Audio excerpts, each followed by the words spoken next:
Today's feast has multifaceted perspectives. Do we discuss the mother's purification after the birth, the thanksgiving and offering for the gift of a new child, or the child's dedication to God, or the revelations of Simeon and Anna, or the candle mass, just as Jesus is the light to the nations? We see both parents of Jesus, Joseph and Mary, together making a long journey to Jerusalem. They were bringing their firstborn son, Jesus, to the temple to God as required by the law in the book of Exodus. And according to this law, every firstborn Israelite's son and every firstborn Israelite animal belonged to God and had to be redeemed in a ritual of purification and redemption. And parents that desired to buy back their children had to pay a member of a priestly family 5 shekels or 15 denarius, equal to the wages for 15 days' work, found in the book of Numbers.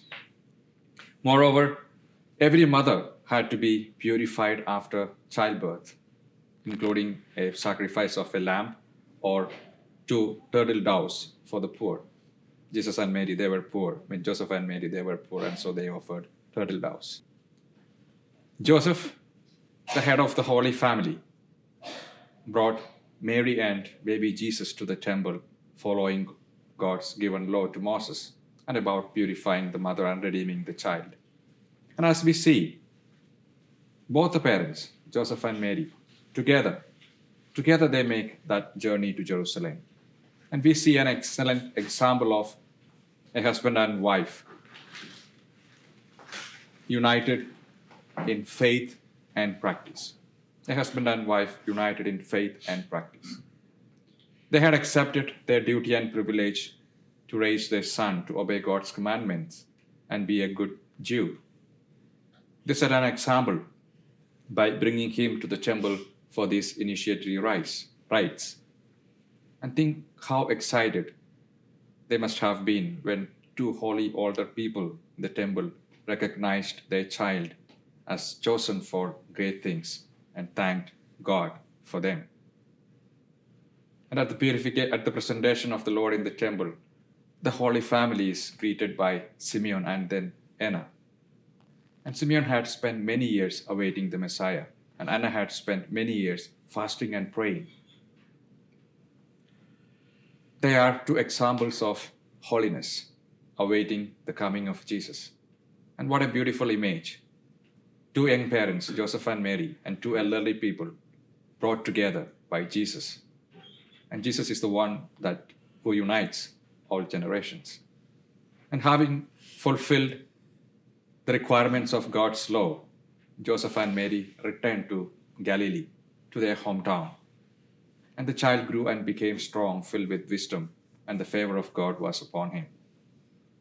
And today, Catholics present their children to God in baptism and teach them to continue to present themselves in confession and by actively participating in the Eucharistic liturgy regularly.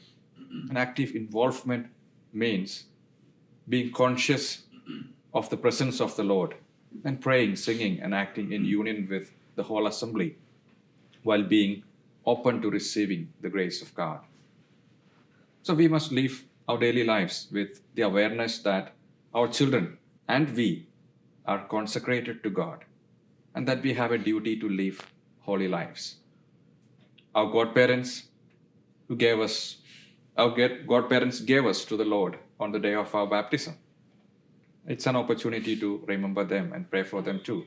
Like Simeon and Anna, they proclaimed to us what they had come to recognize for themselves in Jesus. May we too do the same. Amen.